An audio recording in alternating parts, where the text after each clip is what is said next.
Okay, good morning, Third Laguna Hills Mutual. Welcome to the regular open meeting of the Third Laguna Hills Mutual Board of Directors, the California Nonprofit Mutual Benefit Corporation. Today is September 15th, 2020 at 9:30 a.m. I'd like to call the meeting to order, and we do have a quorum. Vice President McCary will lead us in the Pledge of Allegiance.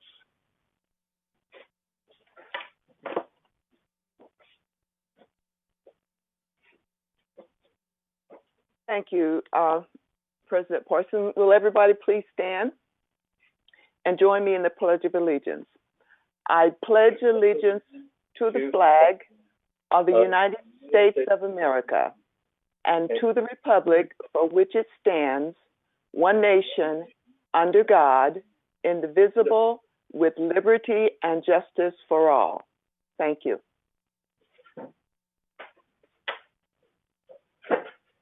Thank you. Before we get started this morning, I would ask people if they would to record today, if they can, from their TVs, the report of the chair and the treasurer's report.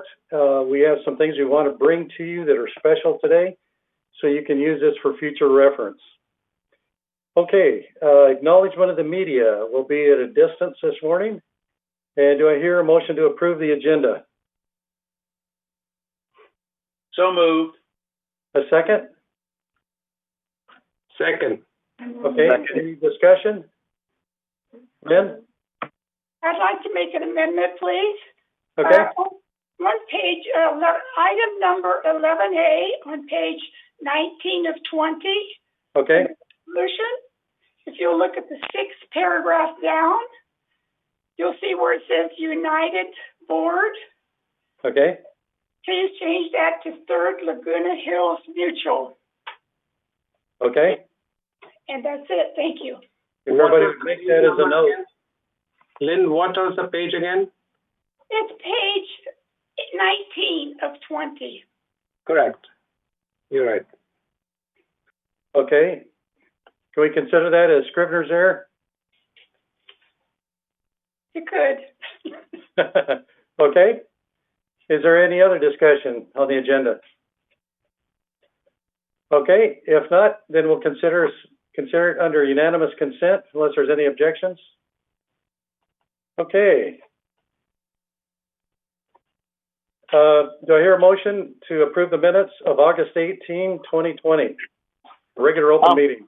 I'll make the motion to approve the August 22 meeting minutes. Okay, second? I second. Okay, any comments? Okay, if not, we'll consider that under unanimous consent. Thank you very much. Now, for report of the chair, Grant, I would ask you to go ahead and start, or just a second. I want to make a public statement to all of our residents in Third Mutual. I would like to talk to you today about an issue that is close to my heart, my pocketbook, and to yours also. Quite frankly, the board needs your help. This may be the most significant issue we have dealt with as board members and manor owners. We, your board, have been working as a board for the past year on an issue that has become more and more complex and costly every day. Our unwieldy CC&Rs and the effect they are having on our services, our insurance premiums, our operating reserves, and the cost in staff time and legal fees have been significant. Insurance is the most costly issue of all. This is not news for some of you, as this issue has been percolating for over a decade, but the problem is about to boil over. Next slide, please. We have a problem. Can we go ahead and roll the video, please?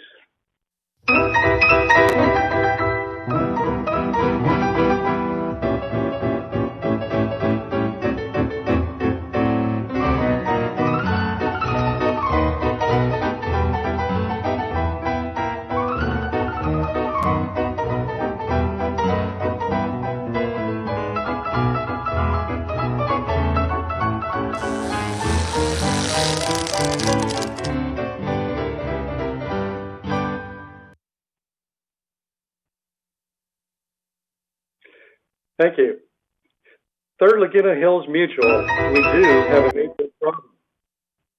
Okay, we can kill that. After a year of working among ourselves, researching with staff, engaging with professionals, village leaders, and legal counsel, your board initiated a ballot proposition to provide a solution. We need 66.7% of all voting members to vote yes. To make that possible, we need your help, not just to vote, but to get the word out to every single third mutual member. We all need to vote by mail before Tuesday, November 2nd. Today, we are launching a coordinated effort that includes you. A 2/3 vote will provide a clear voter's mandate to clean up the mess that is in our current CC&Rs. As you know, your current CC&Rs are conflicting, convoluted, and costly. Next slide, please. Here are some recent negative effects that have already occurred. As you can see, this problem needs correcting before more delays ensue. There are 59 separate sets of CC&Rs causing over 22,000 pages of policies, procedures, rules, and regulations that have amassed as the village was built. Some documents are 50 years old and outdated. The CC&Rs are conflicting and are very costly. The most costly of the problems facing us today is a real property insurance coverage.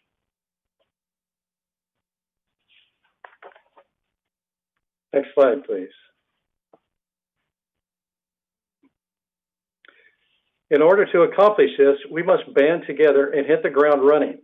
If you want to participate in the race to Election Day, we welcome you. We have information, materials, and a plan, so join us now. As you can see, here's a continuation of other things that have been deferred that we've had to deal with this year. Next slide, please. This is a little bit of what you saw in the video that was shown early, but it really helps to bring back the point that these CC&Rs need to be updated. It is very costly, as you can see.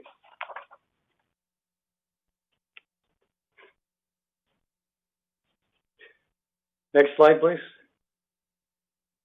The Treasurer's report will quantify our current and growing costs. The growing costs have had the effect of deferring, diminishing, and curtailing important services. These effects will continue to escalate exponentially if the ballot proposition is not passed. We'll be getting more into this in the Treasurer's report by our Treasurer, Robert Muchnick. Next slide, please. Well, we do have a solution.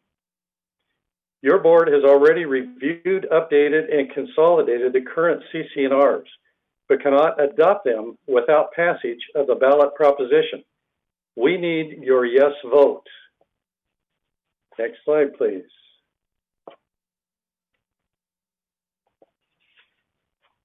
As you can see here, these are items that are affecting us directly, and everything reaches into your pocketbook. It will affect, beginning this coming year, in your assessment, what comes to you. Next slide, please. As a start to help get the word out, we have this simple flyer that will be available on the web, on social media, and via email. So you can download it, print it out, and let everyone in Third Mutual know how important the yes vote truly is. The video you watched earlier will also be posted so you can link to and share it. Next slide, please. Well, help us help you.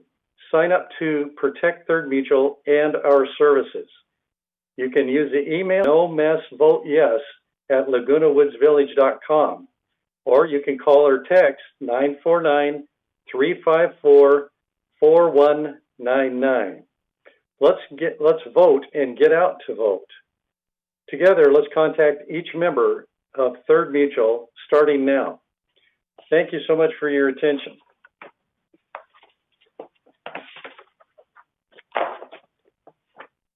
Okay, let's proceed on with our meeting today and go to the open forum.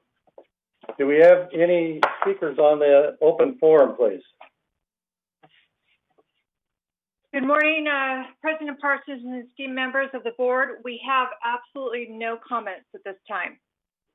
Thank you. Thank you very much. So therefore, we would have no response to the open forum. Let's move on to the CEO, COO report, please. Good morning, Mr. Parsons, and good morning to the board of directors and residents out there. I have a couple of things I wanted to update the board on. The first was with regards to COVID-19 and where we stand in Orange County relative to the state's new program that they went to a color-coded tier system about a month ago. And Orange County now is in the second tier, which is the red tier. If you go on their website, go on the COVID-19 dashboard website, that is the category that is still considered that COVID-19 is a substantial risk in Orange County, but it is better than the purple category that they were in previously, which is considered widespread. And really what that means is there is a percentage of somewhere between 4 and 7 daily cases, new cases per 100,000 population.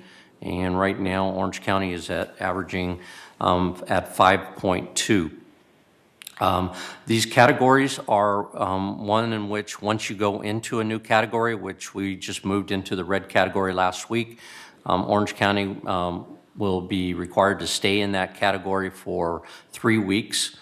Before they could move down into the moderate level, which is the next level. They also would be required to drop the per number from 5.2 down below 3.9 in order to capture that new category. So there's still a lot of work to do, and of course we appreciate everything that residents in the village is doing, because our numbers are fantastic relative to the cooperation of our residents in the village and their activity. We are still at only 49 cases for the whole community of Laguna Woods, which we are obviously a very substantial part of.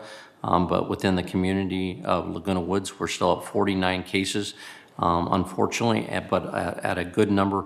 We are still at 5 deaths that have occurred in this time period since they've been recording, but that has stayed constant for the last couple of weeks, so that is also good news. Also wanted to mention that within the numbers, the 2 critical areas are the hospitalization and ICU numbers. Right now, as of the last couple of days, we're hovering at about 195 beds. Yesterday's number was 193. People in the hospital because of COVID-19, and there are 56 individuals that are in the ICU. These are substantial lower numbers than what we saw back in July and in June, so that's good news. It's trending in the right direction for Orange County. So that is some positive news on COVID-19. We continue to, relative to here at the village, watch these numbers diligently. We have our policy in place, which has helped keep our numbers down, in my opinion. We are also, with regards to COVID-19 and the village, we are opening up and expanding some of our recreation facilities with regards to tennis and pickleball, and expanding the hours on that. I'm not sure if Siobhan's going to have a little additional information, but on the times, and I'll let her talk about that a little bit, but we're moving in that direction. The other thing that we are also working on that Siobhan and Brian and I met with is to get more outdoor activities, classes that we'll be programming outside, so that we can have more outside activities for our residents during this time where we don't open up the community centers because of safety. Last but not least, I wanted to, on your agenda today is obviously a big item in 11B and C, which is your budget.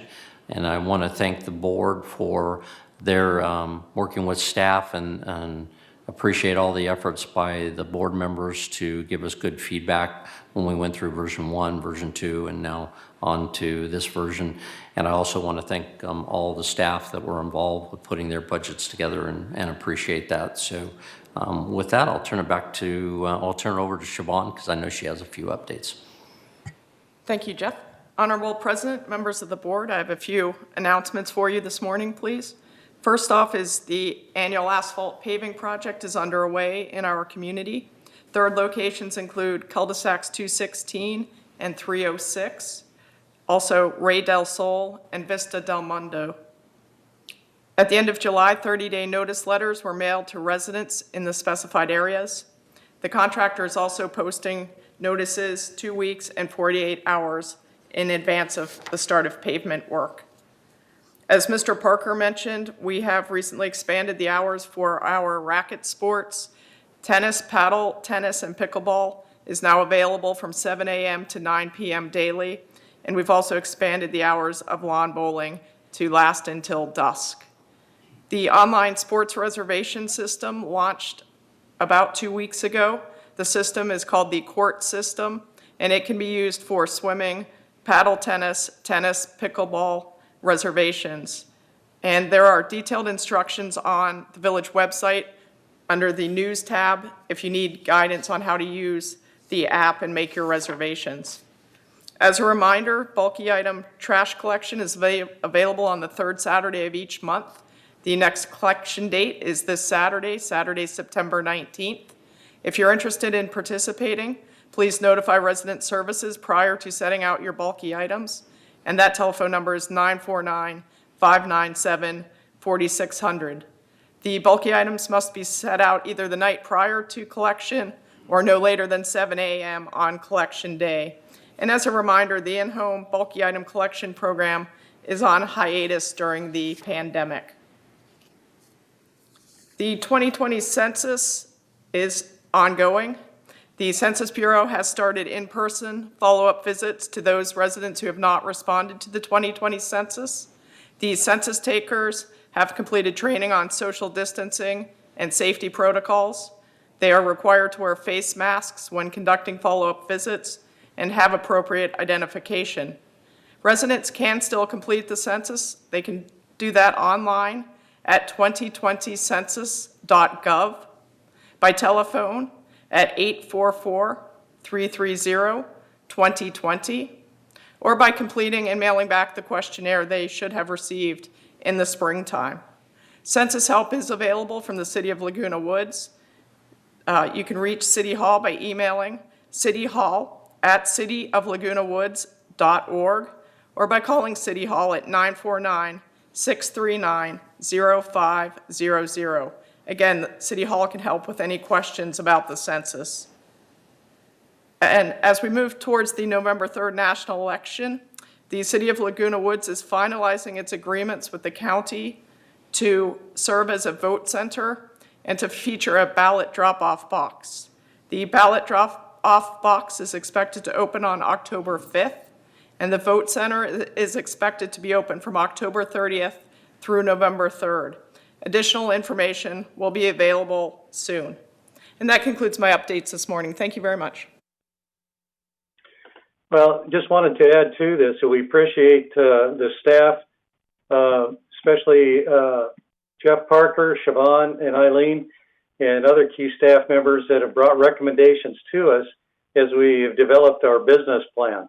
It's extremely helpful and saved a lot of time, so thank you folks very much. One item that I noticed around the neighborhoods recently, could you go over how we handle the disposal of commodes? When they need to be replaced, do they need to go beside dumpsters? Do they need to have a call? Does anybody have a method that we can use for pickup? President Parsons, let me get you the specific directions and I'll report back at the end of the meeting during the comment section. Okay, thank you very much. Anybody have any questions for staff at this point? Okay, Moving on to item number 10, consent calendar. Do I hear a motion to accept the consent calendar?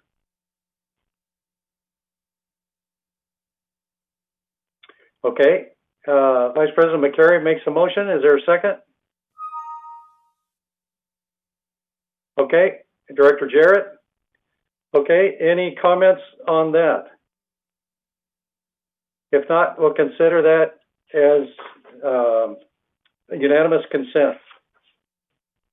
Okay, on to item 11. First item, I'll turn it over to Director Jarrett. Good morning, President. This is to approve a resolution for guidelines for financial qualification income requirement for guarantors.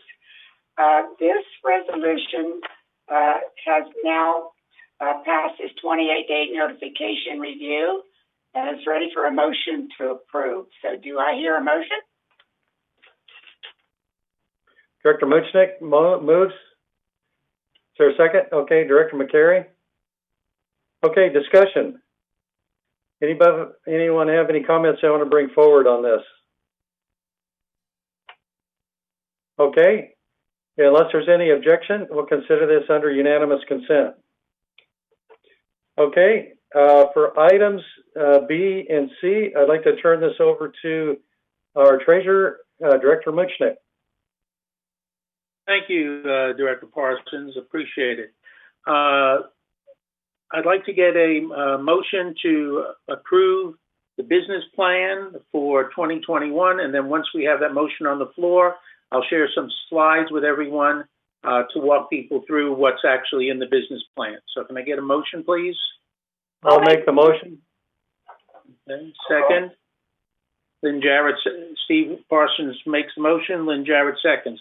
Okay, Grant, if we could please have this first slide, I would appreciate it. One moment, please.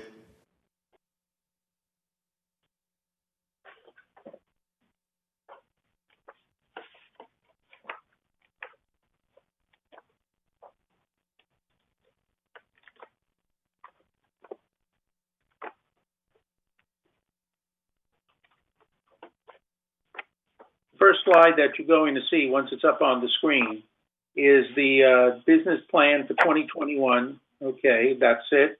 And what it shows you is a progression from 2017 to 2021, the basic assessment for Third Mutual.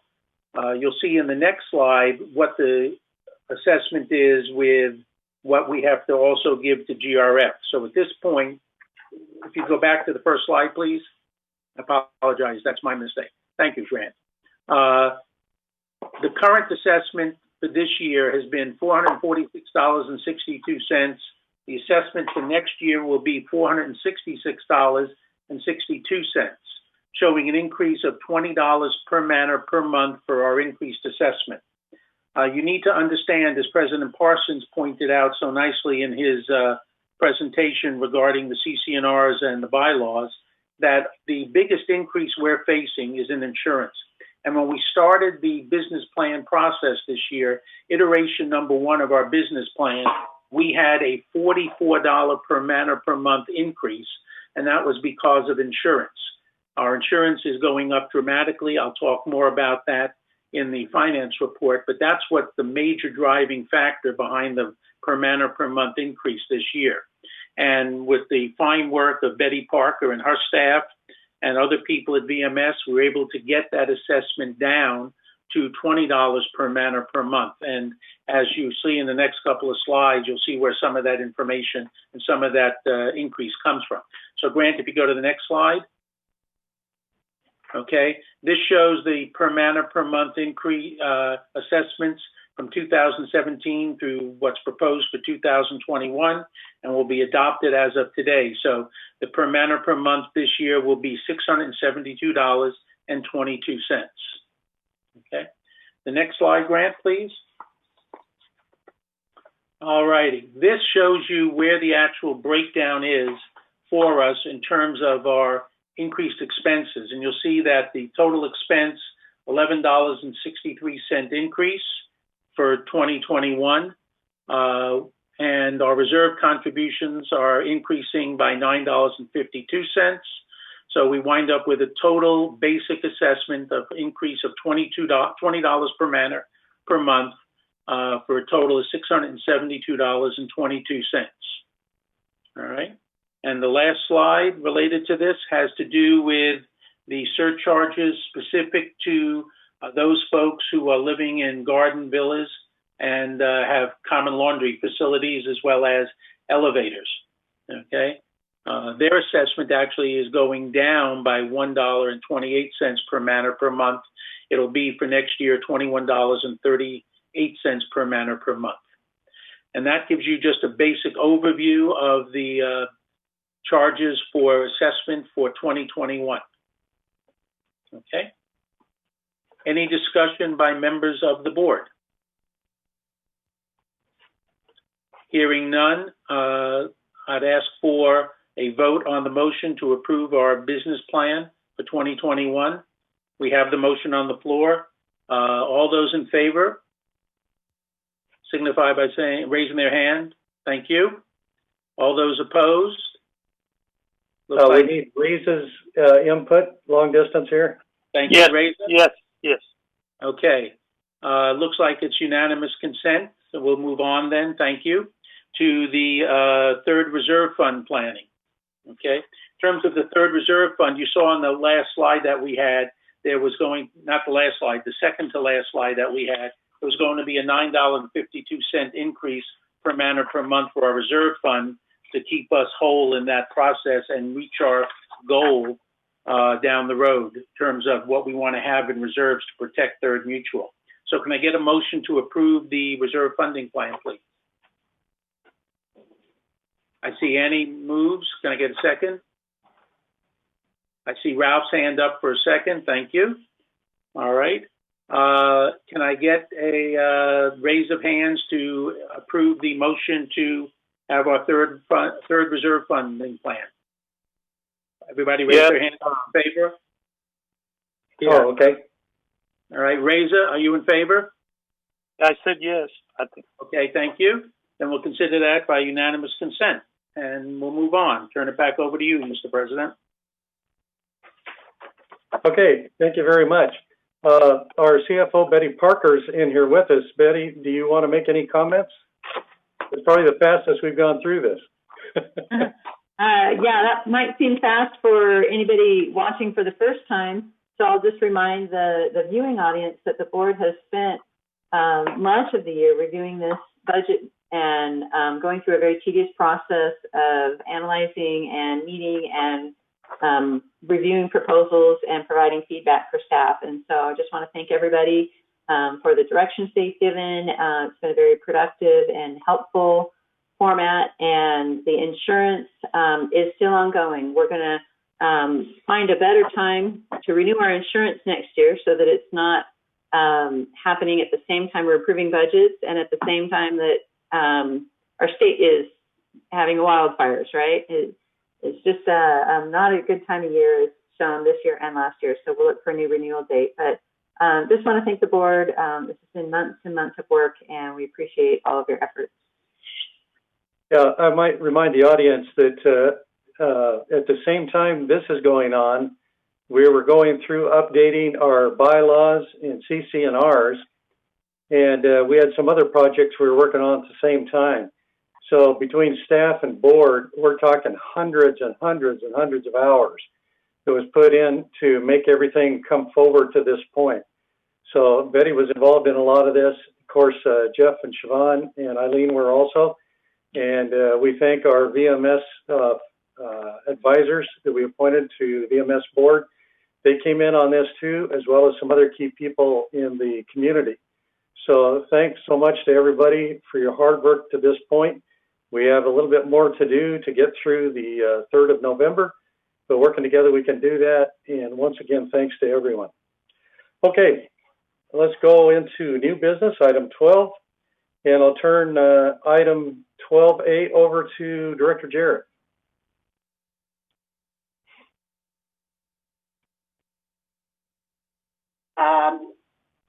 Excuse me. This is a motion. I'm reading this for a motion to approve the 2021 collection and lien enforcement policy. And we must postpone for 28 days for member review and comment to comply with Civil Code 4360. Do I hear a motion to approve this? I'll move to approve. Second. Okay, Steve first and Rita second. So that'll now go on 28-day review, correct? Yes. It Okay. will. Okay. The next item is, let me get my little cheat sheet out here. Well, we're moving fast this morning. This item 12B is for a motion to change the exterior paint and prior to paint programs from a 10-year cycle to a 15-year cycle. And I'm going to entertain a motion to approve this.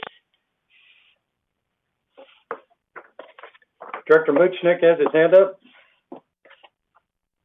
To approve, to move, to approve.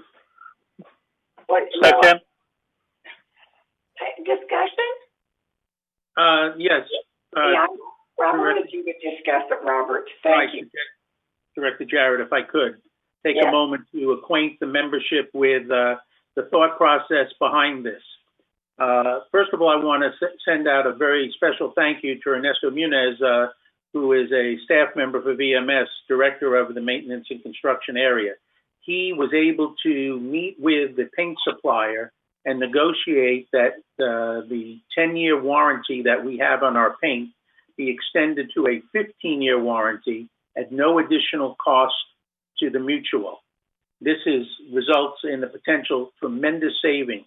We anticipate that by going from a 10-year to a 15-year cycle, we will save between labor and the materials approximately $700,000 per year with no change in the quality of the paint. The technology that has advanced in terms of the quality of the paint makes it so that there is no reason to paint every 10 years. We're going to now paint every 15 years.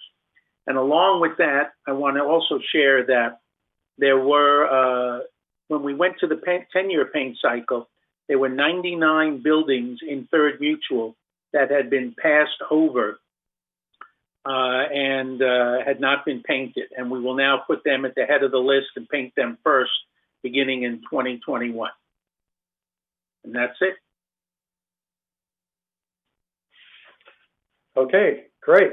And that'll also go on 28-day notification. Yes. Correct. Okay. Correct. Is there any other new business that I missed? Okay, going forward to committee reports, we'll turn it to the financial report and Director Muchnick.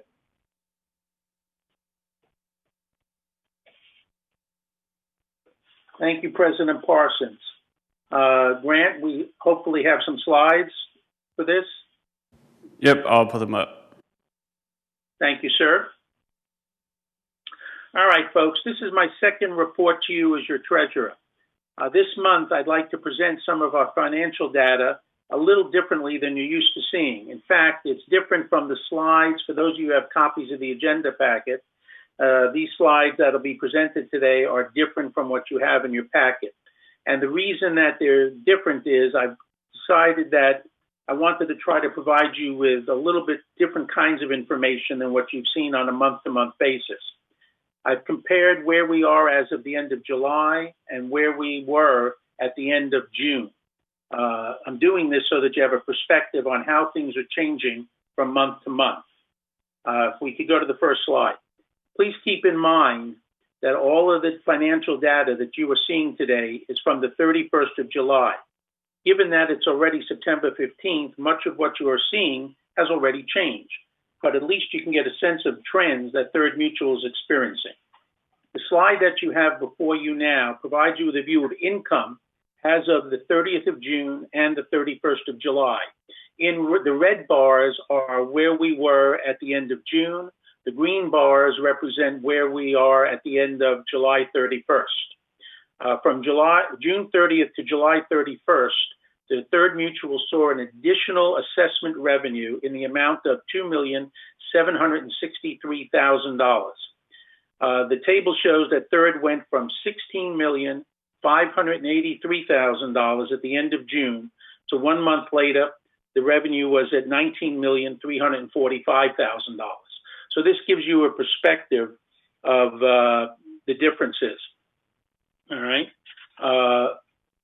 In terms of non-assessment revenue, there was an additional $234,000 brought in since the end of June.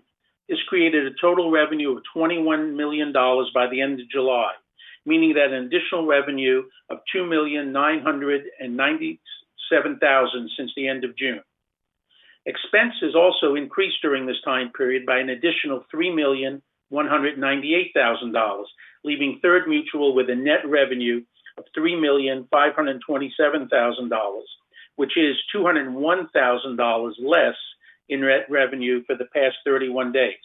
We anticipate the net revenue will continue to decline over the coming months since we have now brought back almost all the individuals who are on furlough and have restarted such projects as the Prior to Paint, the Paint Project, Waistline Remediation, etc. Next slide, please. This slide presents data for the operating fund only for both the 30th of June and the 31st of July.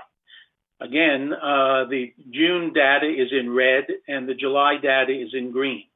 Assessment revenue increased over this 31-day period by $1,686,000.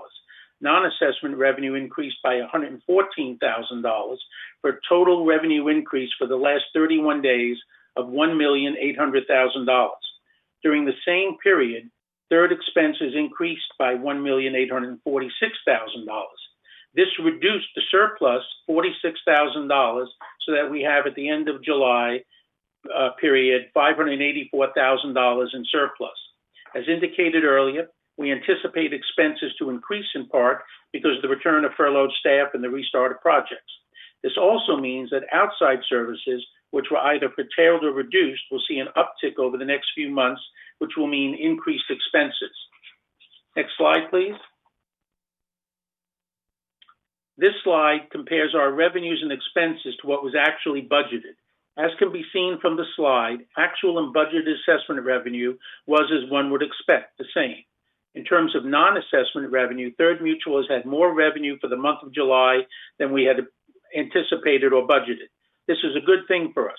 Actual non-assessment revenue was $496,000 over what was anticipated when the budget was originally created last year.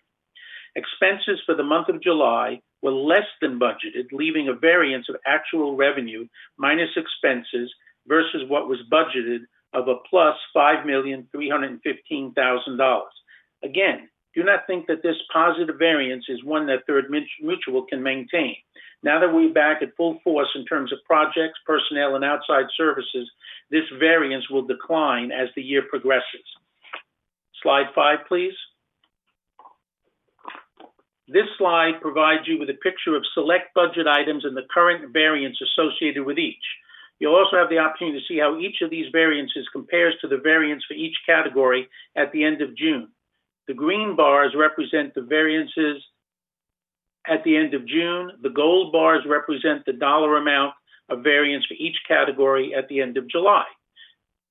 As you can see, looking at the gold bars only, Third has a favorable variance for each of the categories from outside services down to utilities and telephone for the period ending July 31st. The last two categories, which I'm sure you might have some difficulty reading, and I apologize because I created these slides myself, not the staff. So I take full responsibility for these slides. Let me help you understand the last two categories, insurance and fees and charges. Both of these have unfavorable variance. In the case of insurance, the unfavorable variance is a result of higher than expected premiums to the tune of $308,000. I'm sorry to say that this variance will become even more unfavorable as the rest of 2020 progresses. As members of Third Mutual, you also need to understand that through no control of your board of directors, insurance will continue to be a very serious problem. budget-wise for the next year and for the foreseeable future. The major insurance carriers, some of which have been our carriers for the last 20 years, refuse to write insurance for the next year unless the village obtained an updated evaluation of the property. The latest evaluation of the whole village is almost 5 times what it was last year, showing how out of date our previous evaluation was. The increased evaluation, coupled with concerns insurance companies have with all the wildfires in California and our proximity to the wildlife area outside of our village that has the potential to cause problems, adds on top of the cost of the increase based on the new evaluation and approximately 20% cost of increase in the premium for next year. So all I can tell you is hold on to your hats. It's going to be a very bumpy ride in terms of insurance. On the positive side, I can tell you that your board is working very, very hard to address all angles to control the cost of insurance. Stay tuned. There's much more information to be shared with members over the next few weeks about possible ways to help address this problem and some of the others we face as members of Third. The second unfavorable variance is $160,000 for fees and charges. This is an unfavorable balance because determination hearings must be held before members can be billed for their share of the moisture intrusion costs. We do anticipate that once those determination hearings are held, that variance will change and that will decrease. Slide 6, please. All right, this slide depicts 2 pie charts. The one on the left is for June 30th, while the one on the right is for the total non-assessment revenue for the period ending July 31st. Third had additional total non-assessment revenue income of $234,940 month over month. Most of the different categories of the 2 pie charts stayed fairly similar in terms of the percent of revenue they generated. All right. Give you a second to be able to look at that chart. As you can see, income investment in June represented 8% of the non-assessment revenue, 17% as of the end of July. So you can see that those things remain fairly similar in terms of non-assessment revenue. Okay, slide number 7, please. This slide also depicts 2 pie charts for comparison purposes. Month over month, Third had additional expenses of $3,198,234. In terms of the different categories, outside services had the greatest increase in expenses. You can see that outside services in June, end of June, represented 22% of our total expenses, while at the end of July, it represented 25%.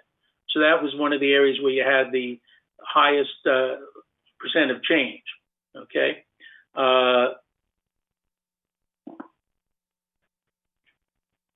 Keep in mind that Third has outside contractors who provide services like slope maintenance, tree trimming, roof repair, etc., which contribute to these increased costs and will continue to contribute to those costs over the rest of this year.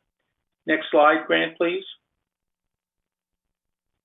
If you look at the lower right-hand corner of this slide, that is July 31st, Third Mutual had almost $32 million for reserves and contingencies. That includes $91,000 in the Garden Villa Fund, over $4 million in the Unappropriated Expenditures Fund, $9 million in the Disaster Fund, and $18.5 million in the Replacement Fund. Year to date, Third had $8.5 million in contributions and interest added to these funds, while we had $5.5 million in expenditures for a net increase year to date, of just over $3 million. Okay, next slide, number 9. This shows you our fund balances from 2016 to the present, which have averaged about $28 million. Please note that Third has been committed to supporting the goals of the reserve requirements, while at the same time trying to balance the need for unexpected events. One such unexpected event that will take its toll in these funds is something that I've mentioned and that Steve, your president, has mentioned numerous times, and that's the anticipated cost of insurance for the next year. I don't want to beat a dead horse, so to speak, but I can't emphasize enough the need for concern about the cost of insurance for Third. While your board is taking whatever steps are both legally and financially possible to address this issue, there is only so much we can do. Again, you will be hearing more about how you can help to address this issue in the coming weeks. And the last slide, Grant, please. This slide provides you with a picture of the resale situation for Third for the past 5 years, okay? The good news is that we saw a substantial increase in the number of sales for the month of July over the previous 3 months. Also this year, we've seen a slight increase in the average sales price of manors over last year. However, total sales for this year still lag considerably behind this of the past 2 years to date. We are down 54 resales for the same time period last year and 11 more from the year before. Hopefully, we will continue to see an upswing in resales for the rest of this year. That concludes my report. Next meeting of the Finance Committee is October 6th at 1:30 in the afternoon. Thank you. Thank you so much. Just to add to that, our lease percentage right now stands at 27.2% as of the end of last month. So that's looking good for there. Okay, on to the report, Architectural Control Standards Committee.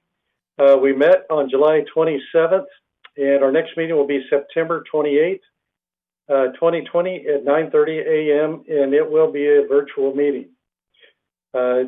On to the report of Communications Committee, Director McCary.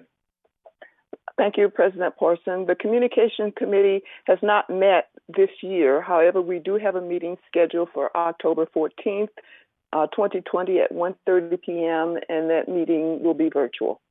Thank you. Okay, and Annie, if you would, how would people get comments to you or suggestions before that meeting?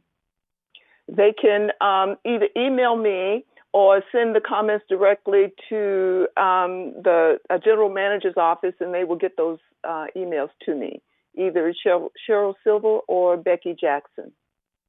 Okay, thank you very much. On to the report of Maintenance Construction Committee, Director Muchnick. Okay, thank you, President Parsons, and I promise this report won't be anywhere near as long as the Treasurer's report. The committee met on September 9th and had a lively discussion about a number of topics. Ernesto Munez, who was the Director of Maintenance Construction, gave a number of updates regarding personnel and projects.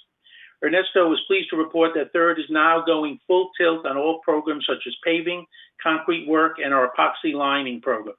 In terms of the dry rot program, 14 buildings have been completed out of the original 81 that was scheduled for 2020. The shutdown, because of the virus, delayed the completion of the dry rot program for many of the buildings. However, since we are now up and running, we will complete as many of these buildings as possible in the months remaining for 2020. In terms of other projects, please remember that the Third Board in May of this year put a number of programs on hiatus for 2020 and reduced a number of others. The furlough of workers as a result of the virus meant that we would not be able to complete all the projects in a timely manner.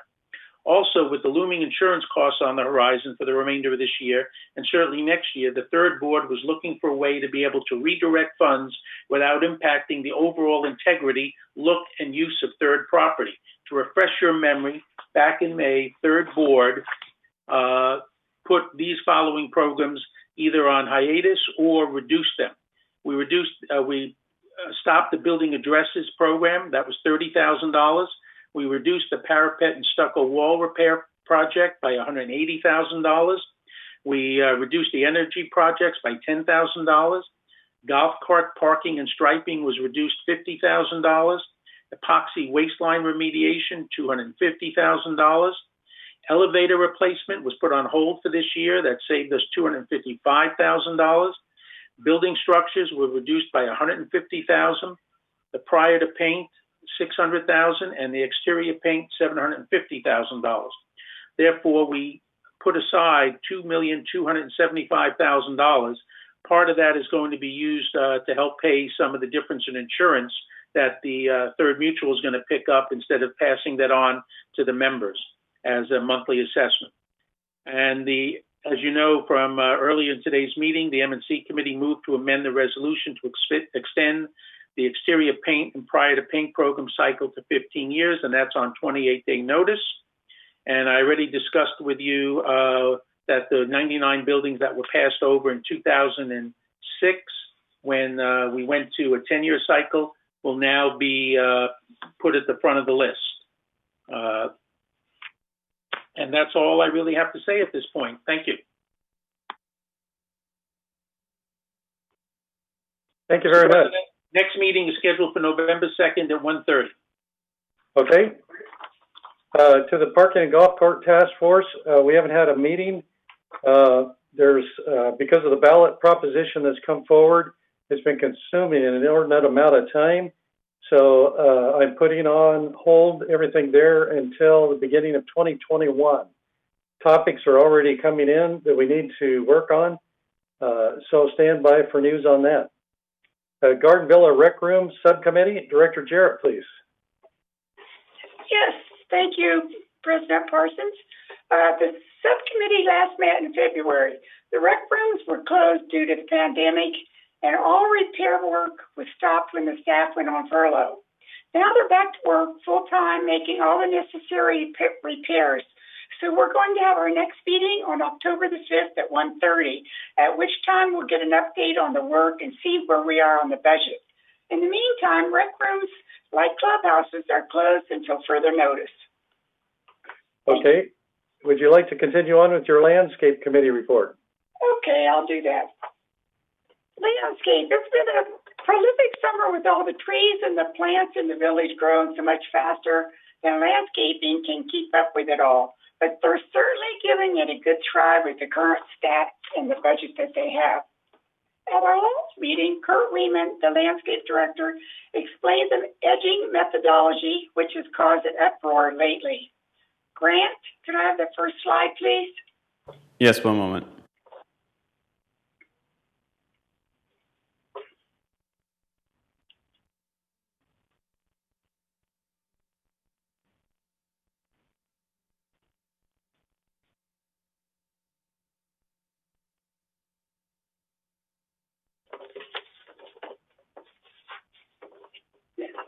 I'll take the next one.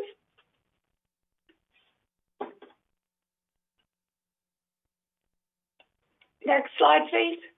There we go.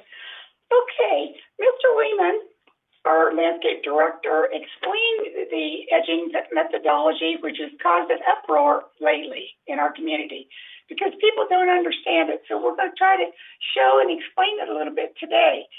Mr. Weeman and his crews also began this new technology of edging around the trees and the irrigation boxes to help cut down the trimming that is done by weed whacking, which is time consuming.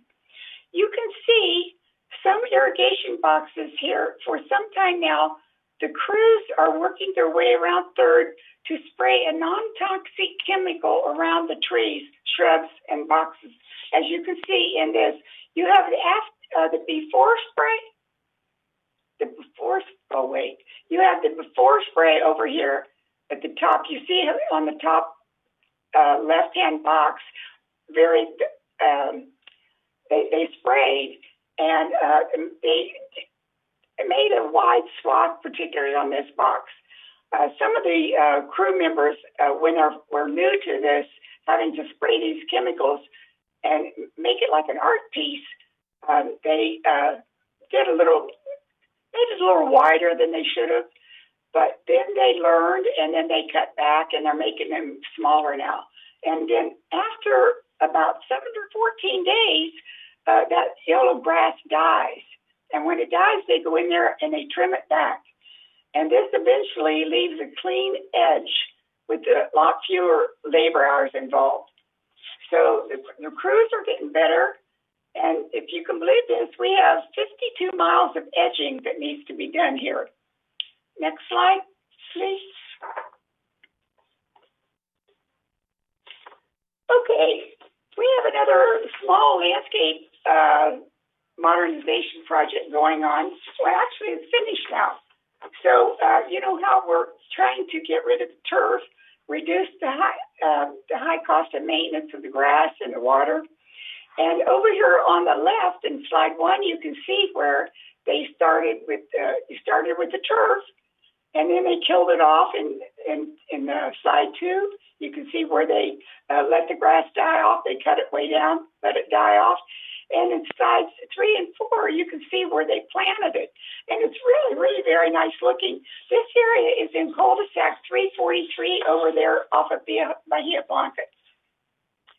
So I want to tell you that, you know, we want to do more of those. We really actually want to do more of these projects. But in the meantime, we're trying to identify some areas in the village where we can do some small ones at a low cost. In the meantime, the good news for some of you who would like to turn your own grass into drought-tolerant lawns, you can do that. And some people can get rebates depending on where you live, especially in gate 9, 10, and 11 are areas where there are great places to reduce the turf and go with drought tolerance plants. Actually, they turn out very beautiful, and now people are starting to talk more about them. So if you're interested, what you need to do is you need to fill out a landscape form and send it in, and we're going to take a look at it in a landscape committee. Hot off the press, one of the biggest complaints we have lately, for whatever reason, is the mice. The mice population is increasing, especially in gate 11. They've been having a marked increase in the rodent population over there. Mice is in particular. But we, like the rest of the world, are grappling with this problem.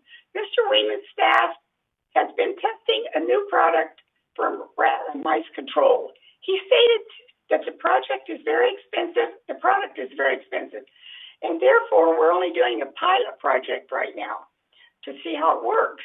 The product is being used at 11 buildings, plus the garden centers, RV lots, and equestrian center.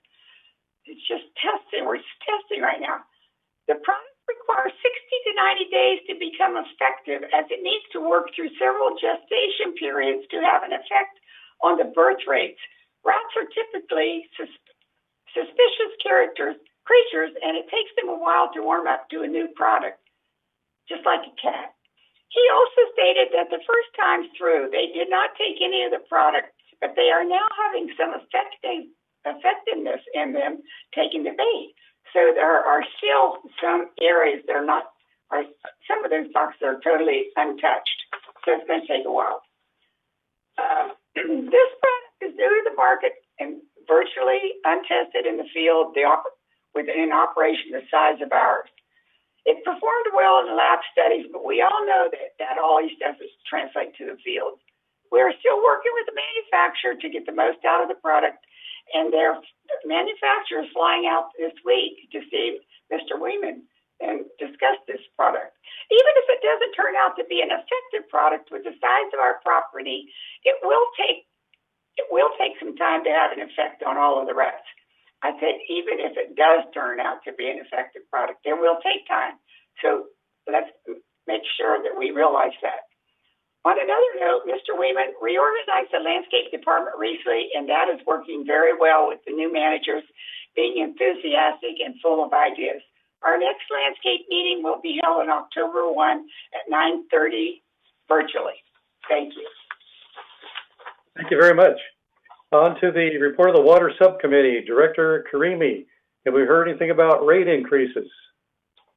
The rate increases are coming, and in the last water board meeting, that was brought up. The Director Jared was there. She had some more information on that. But in general about the water, we received the water report, and we are having issues still with the residents that going over to the Tier 4. And Director Jared visited one of the areas that we have problem, and I visited that yesterday also. And we do have a problem with the residents that going overboard with a number of plants that they have. And really they have balcony that, you know, you can have only like 5, 6 pots, but they have like 20, 30, and there is no way to walk there. There are twofold problem with that. One is the water usage. The other one is the water damage at the same time.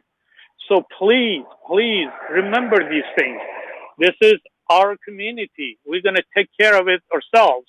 I mean, having too many of those plants and watering cause a lot of problem, a structural problem and water usage problem. In the water committee, we're going to, decide to see how we're going to be really, we're trying to do the education, but there are, community need to support what we trying to do. I mean, we cannot do it by ourselves. This takes everybody to pitch in, make sure everyone's conserved, make sure everyone doesn't go overboard. I know that a lot of people have a lot of plants, but, at the same time, we have to really balance between what we want and what we can afford.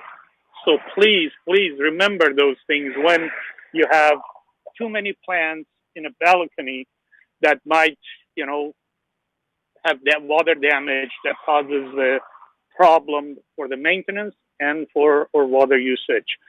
I'm asking the community to support us to help the community to conserve water and also to stop damages to the structures at the same time. So in the next water committee, it is scheduled for October 14, is virtual, and we're going to discuss how we're going to do more educational or whatever we can do to bring the members to full understanding of the issue that we're facing. We are living in a semi-arid, environment. Water is precious, and it's getting more precious. As you see, all of the fire around is because lack of water. There is no rain. So please, please remember all of that and help us to help the community. That's my input for now. Sorry for the long run. Thank you. Director Jarrett, did you want to bring forward any notes from the El Toro Water District meeting? Well, I won't go into a lot of things that I was going to today because Reza did a good job with what he said already. But I want to mention that after all said and done, our water bill is going to increase 2% this year. So if you take 2% on top of over $2.5 million, that's a lot of money. But it actually translates to $1 per month. That doesn't seem too bad for now, but watch out for the future. Water's expensive, and we have to conserve, as Reza said. Thank you. Okay. Alrighty, on to the report of the Resident Policy and Compliance Committee. Director Engdahl. Oh, let's turn on here, turn my mic on. Thank you, Director Parsons. This committee met on July 29th and sent a resolution for guarantor financial requirements to the board for approval. And we also sent some parking rules along with a number of details of issues to the golf cart and parking task force for further discussion in that committee. The most important item on the table at the present time is a continuation of discussion on the barbecue rules. We want to be careful to include all of the safety requirements. And we also continuing discussion on meeting rules, guest limits, and qualification for lease authorization permits. Our next meeting is scheduled on September 22 at 9:30. And that's all we have. Thank you, Steve. Okay, thank you. Before we go into GRF highlights, I had a request if Jeff or Siobhan could address air quality. Have we heard anything about that? You could just touch on that right now for a minute. I could. To the chair and the board and the residents out there, the current status for our area here is that we are in a unhealthy for sensitive groups designation by AQMD, which is the Air Quality Management District. And what that means is basically the following groups should should limit any prolonged or heavy outdoor activity or exertion. People with heart disease, pregnant women, children, and older adults, people with lung disease, and such as any individual with asthma or that type of ailment. So we are no longer in the category where it was super unhealthy, where they put out the warning. That ended basically Sunday night because of the somewhat of the shift in the breeze of the airflow, but it's still considered unhealthy in Orange County coastal areas that we live in right now. Okay, any questions about that from anyone? Okay, let's go on to GRF committee highlights and CAC with Director McCary. Thank you, President Parsons. That committee did meet September 10th. I was not able to attend because of another meeting conflict, so Director Bada attended that meeting, so I've asked him if he would give the report.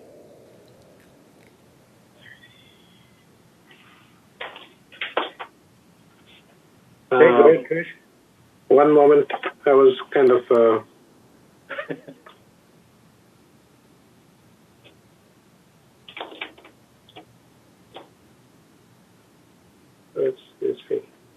Hi. This meeting was on September 10th. We had a number of items discussed, not many conclusions. One of the big items that we spent a lot of time on was the outdoor gym. There was a mixed feeling from everybody. Some were for, some were against, and we're going to revisit this in the next meeting.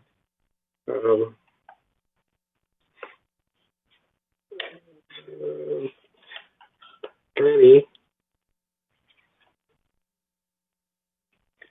you're coming in a little broken. That I was not ready for this. However, that was one of the main things that we did. And the next meeting is on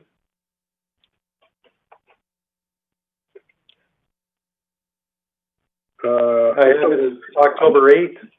October 14, 2020. Oh, okay. Yeah. October 14th. Okay, do you also want to report on the Equestrian Center Ad Hoc Committee? Sure. Can you hear me clearly, or are you having issues with that? Now I can. Yeah, I've kept my camera off for that purpose. Okay, so there were at least 8 or 10 items discussed at that time, but I'm going to mention only the 3 main ones.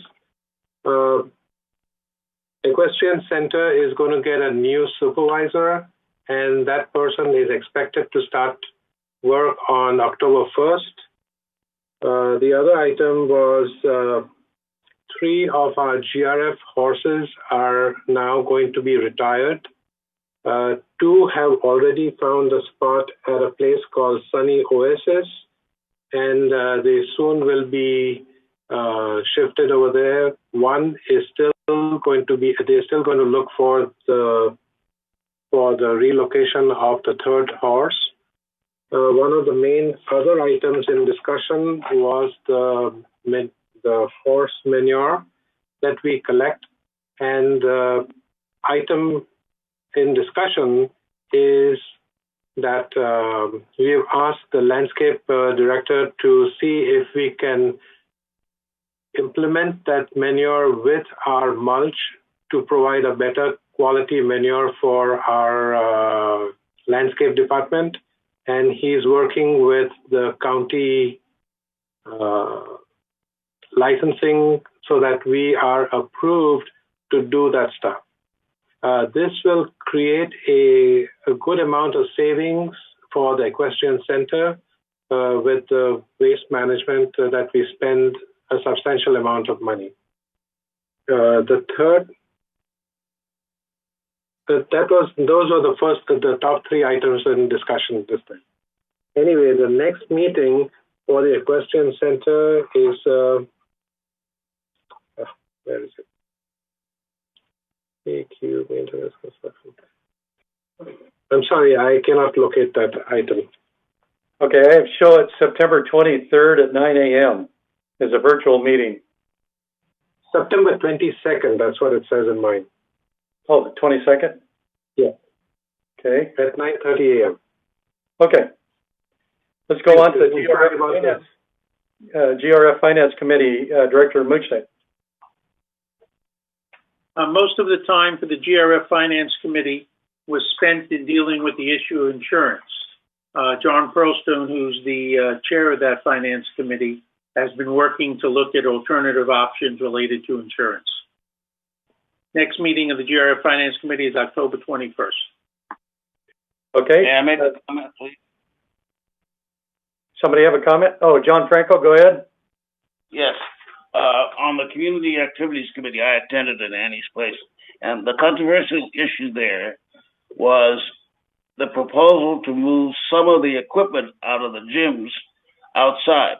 And that is somewhat controversial and is going to be looked at by Recreation and see if there are other alternative solutions, because the alternative really is to buy new equipment for the outside activities, and that's expensive. Okay. Alrighty. On to GRF Maintenance Construction Committee, Director Bada. The GRF Maintenance and Construction Committee took place on October 12th, and we reported about that in our last board meeting. There hasn't been another meeting since then, so our next meeting is October the 14th, 2020 at 9:30 a.m. It will be a virtual previous meeting was in August? On August 12th. And Okay. since then, we've had a board meeting, so we reported about that in the last board meeting. Okay. GRF Landscape Committee, Director Jarrett. Yes, our last meeting was August 12th. I reported that on the August board meeting. The next meeting will be held November the 11th at 1:30 p.m. Thank you. Okay. PAC Renovation Ad Hoc Committee and Clubhouse 1 Renovation Ad Hoc Committee, Director Muchnick. Okay, thank you, President Parsons. As you all know by now, the previous $5.2 million proposal to renovate the Performing Arts Center was voted down by the corporate members of GRF. For those not aware, the corporate members consist of the board members of Third, United, and the Towers. The PAC renovation has since been reconstituted. However, it has not met formally. In the meantime, a number of the issues related to the PAC have been turned over to the M&C Committee of GRF. On August 18th, a tour of the PAC was conducted with 3 members of the GRF M&C Committee, as well as representatives of the lighting consultant of record. The following items were considered by these committee members and the staff with the intention of taking them to the M&C Committee of GRF. 1, main auditorium lighting. Replace existing lighting with LED bulbs where possible. A design for a new lighting controller is also to be requested. In addition, a proposal for sidebar lighting is being considered. The sidebar lighting would be decorative in nature. Stage lighting rigging replacement. The current rigging system, which consists of 4 sets of motors, winches, and cables, has been rendered inoperable for safety reasons. A proposal for replacement of the stage light rigging has been requested. In addition, a portable man lift is being considered, which would allow for the safe approach to rearranging the stage lights. The theater curtains. Originally, it was under consideration to replace all of the stage curtains. However, upon closer examination of the stage curtains, it appears that it may be possible to take them all down, have them fireproof, and so that they continue to be used. 4, the dining rooms. The 2 dining rooms are now proposed to be painted with ceiling tile and floor replacement. In addition, the lighting will be changed to LED bulbs. 5, the lobby. Originally, it was being considered to install new carpeting in the lobby. It has now been determined by the committee members who toured the facility that the carpet is actually in very good condition. It is recommended that the carpet be cleaned once all the other renovations are completed. In addition, the lobby needs to be painted and the lighting in the lobby converted to LED bulbs. ADA and fire safety components. It was determined that scope of work for fire alarm systems included in the previous architectural plans and specifications be pursued pursued to determine if the PAC is currently out of compliance. In summary, here are the items specific for action regarding the PAC as prepared by staff based on the August 18th tour of the facility. 1. Solicit 3 electrical contractors to bid on bulb conversions for the entire facility. 2. Request the lighting contractor of record to provide a design proposal for a new light controller, side lights, and stage rigging. 3. Research a man lift that meets the need of the facility. 4. Solicit vendors for stage curtain repairs and fireproofing. 5. Dining room upgrades. As I said, paint, new ceiling, tiles, and floor replacement, plus include a room divider. 6. Clean lobby carpet once rest of repairs are completed. 7. Provide fire alarm scope of work. 8. Provide ADA scope of work. This is all being considered by GRF M&C. Also, work on proposal to upgrade the HVAC system is under consideration. Staff is working with GRF M&C committee on all of these projects. At the moment, there is no scheduled meeting of the PAC renovation committee. Okay. Clubhouse 1. A complete walkthrough of the Clubhouse 1 facility was undertaken by members of the committee with staff members on August 26th, with a follow-up virtual meeting on September 2nd. Bert Moldow is chair of the committee, and to date he has shared a number of position papers as well as proposed charter for the committee. Bert has been very open and receptive to input from all members of the committee. I can tell you that from all points of view, it appears that we do not have to make any quick decisions about Clubhouse 1. It is not like we are in danger of any components collapsing. Now that there is a strategic planning committee for GRF, it would seem prudent to determine how Clubhouse 1 fits into the overall long-term planning for GRF. Certainly part of the long-term planning will include how to pay for all the projects that are to be undertaken so that at least the least strain possible is placed on the finances of GRF. In addition, many of the committee members of Clubhouse 1 renovation are interested in employing the services of a firm to do a programmatic assessment of Clubhouse 1. This assessment would go beyond the current stakeholders in Clubhouse 1 to include an opportunity for many members of the village to express their comments and interests in how the clubhouse can and should be designed for future use for the next 10, 20 years. For example, there has been interest over the years about having an indoor swimming pool. Is this something that should be considered for Clubhouse 1, or is there stronger interest in some other type of approach for the renovation of Clubhouse 1? These are the types of things that the results of a programmatic study would yield. However, please keep in mind, just because something like an indoor pool might be of interest, the questions of placement, cost, and need versus desire are just some of the considerations for any and all of the renovations of Clubhouse 1. The next proposed meeting of Clubhouse 1 Renovation Committee is set for January. As I indicated previously, the committee is of the opinion that this is an important project that will take time and considerable thought to develop properly for the long haul. So please be patient as the process rolls out. One of the first steps is the programmatic study, which in and of itself will take some time. We want to give our best effort to making this project be one that everyone in the village can support. So transparency of the process will be a key element. Thank you.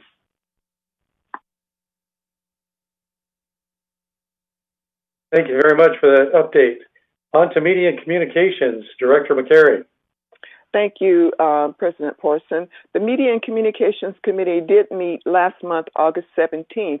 A report was given at our last month meeting on the Communications Committee. The next scheduled meeting is for September 20th, 2020 at 1:30 p.m., and that will be a virtual meeting. Thank you. Okay. Mobility and Vehicles Committee, Director Frankel. The Security and Communications, the Mobility and Vehicle Committee met on August 5th, and the next meeting will be October 7th. At the meeting, Chris Laguna presented a plan to optimize the bus schedule, and then we talked about a detailed vehicle listing with all vehicles with their age and vehicle replacement schedules, and that's the extent of my report. Okay. Security and Community Access Committee, Director Bada.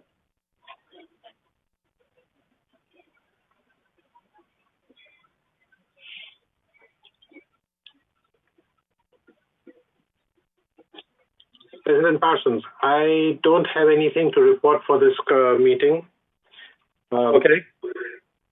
The next meeting is on October 26, 2020 at 1:30 p.m. Okay. Disaster Preparedness Task Force, Director McCary. Thank you, President Parsons. The task force met in July 20th, and a report was given at our last board meeting. The next task force meeting will be September 29th, 2020 at 9:30 a.m. That meeting will be virtual. Thank you. Okay. Report of Laguna Woods Village traffic hearings, Director Frankel.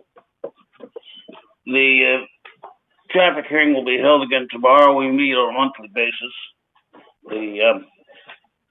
At the last meeting, there were 12 violations that were addressed, and 8 of which were parking, and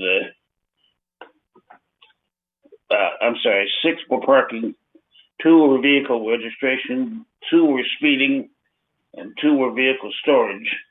And of the 12 violations, 8 were found guilty, 3 were guilty with no fine, and 1 was a not guilty circumstance, which was an abandoned vehicle. And that's the extent of my report. Okay. Thank you very much. Is there anything we've overlooked? Okay. On to future agenda items, item 15. Anything, any changes we need to make on that? Okay. Hearing none, we'll go into director's comments. Item 16. We'll start with Kush. Do you have any comments? No comments today. Thank you very much. Okay. Robert? Thank you, President Parsons. Just one comment. I will be appearing on Channel 6 later this week to specifically talk about the insurance issue, where I'll be providing some very specific explanations regarding dollar amounts for last year, this year, and proposed next year. So if people are interested, please pay attention to that segment, because there'll be very specific information for everybody. Thank you. Yeah, and I would suggest that people record that one as well. Okay, Annie, any last minute comments? Yes, thank you, President Parsons. I have a couple of last minute comments.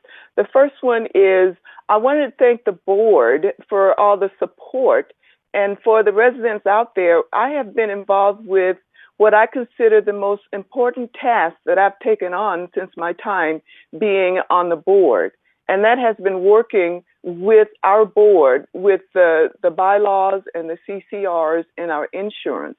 And we've worked tirelessly, giving up our Fridays, our Saturdays, and sometimes even Sundays to work so that we can bring these projects to some kind of closure. So I want to thank the board for your support. Thanks to staff for all of their support. And I look forward to continuing to working with the staff so that we can finalize these problems, these issues. The other thing is time is changing quickly. We're not in daylight savings time just as yet, but it's getting darker earlier. So just as a reminder for people that are out driving, to watch out for people that are walking, for people that are out walking, watch out for traffic, and let's continue to be safe. And those are my comments. Thank you, Director Parsons. Okay, Craig. No comment today, President Parsons. Okay, thanks. Ralph. I have no comments today. Thank you. Okay, John Frankel.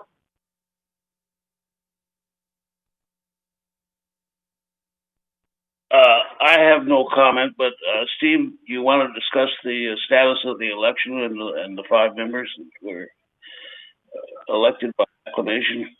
That'll be coming a little bit later. Thank you. Okay, Lynn? Yes, President Parsons, I want to thank you to begin with for your chair remarks today. I hope people listened because you had a lot of very important things to say. And I really appreciate those, and the board appreciates you, believe me. I want to say something about Robert's work today. Robert blew me away today with all his wonderful graphs and slides and his presentation. And for somebody who was reluctant to take the treasure when we were hard up, we came out on top. But Robert, I hope he sticks with it. So thank you. Okay. Let's go to Jeff Parker for staff. Any comments? I don't have any comments today. Thank you. Okay. Siobhan, please. President Parsons, you asked how a resident could dispose of a toilet if they changed out their plumbing. The procedure is as follows. A resident would call resident services to start the process, and they will need to provide the exact day and location the toilet could be set out for bulk item pickup by waste management. The toilet must be free of water and must be wrapped in plastic. And that's our procedure for that. Okay, thank you very much. I skipped Reza. Do you have any closing comments? Oh, thank you, President Parsons. My comment is toward all of our members. I just want to make sure that we all understand that our community facing several major issues at this time. The CCNR is a major issue. I really ask all of our members to participate and vote. We have a major issue with our insurance, and we welcome all the input and help and support that you can get from the community. And we are still in the midst of this COVID issue. I understand I get a lot of comments from people that talk to me about, when we're going to open things up. All I can say first, all of those areas belong to GRF, not Third Mitchell, although we have a voice. But I'll ask everyone, please, to be patient and let's do this safely for the sake of everybody. I understand the restriction and things not being available. People may, getting a little edgy about it. But please, everyone's working hard. I just encourage GRF to work a little bit faster to address this issue about reopening and, of course, safely, because people are getting concerned, and I appreciate that. But at the same time, I ask our members to be patient with it too. That's my comment for now. Okay, Kush, go ahead. Sorry, I missed my chance, but I just want to add that I would like all our residents to be aware of the air quality and to be mindful about staying out and breathing the air and to minimize being outside as much as possible. That's all I wanted to mention. Yeah, as a point on that, my eyes have really been affected recent, so I can understand exactly what you're saying. Eileen, do you have any closing comments for staff? I'm good. Thank you very much. Okay, on to our VMS representatives. Wei Ming?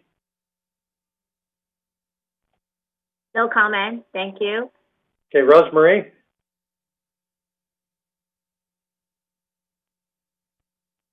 You're muted. I was so excited about making a comment that I didn't unmute myself. We had a great president and vice president's meeting yesterday, and there are a number of things that we agreed that we would go over on Wednesday, and one of them primarily is problems that are being that we have with the permit department, and also a need to have a meeting with the real estate agents and construction people. So I think that those are very important. So we'll go over them tomorrow at either the open or closed VMS meeting, because it's our responsibility on VMS to deliver the service that you, the boards, need for the community. You're also, and Steve, this is going to be up to you, going to make a change in how we handle the investment committee. And I did want to mention two things. I got a comment from some of the people at the 110, and they commented on what a fabulous job that Kurt and our landscape, that's you, Lynn, department did, and the people were very satisfied. So I thought that was really good to to hear positive comments about landscape, because I lived for like 9 years and I didn't hear them. So that's a really good thing. So you're doing a great job with that. And I wanted I had some repairs done on my unit. I mentioned it before, but I want to thank Ernesto for how hard he's working. But I don't know, it would be important, I think, for the community to understand what is actually happening in M&C. Like, are there work orders being done? You know, all the resident services things being done? Because I think, Jeff, you might give a little bit of an update on that. And my last comment is, where are you on the VMS contract? And that's it. Okay. Raquel? My only comment is that Brian has told me that spinning classes are going to be beginning Monday outside. So they are moving equipment outside. So the residents can enjoy something. So I guess we are starting to open up a little bit. And thank you, everyone. Okay. Jeff, going back to you, there were a couple of things that were mentioned. Do you want to talk about anything, or are we done for the day? Well, I can just kind of reiterate what Raquel just said. One of the things that we were working at was to get outdoor classes, and one of them is a spin class, cycling spin class.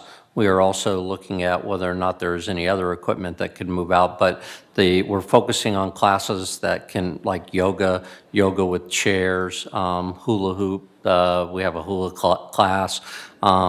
Those kind of exercise classes that can be held outside, we're certainly gearing up to get those going next week, along with the expansion, as Siobhan mentioned, with regards to the added hours with regards to our tennis courts and pickleball courts and also the lawn bowling. So again, we're trying to push more and more activities outside. You know, address, obviously we understand the air quality and we want to be careful about that, but we want to give people more and more opportunities to get out and get exercise.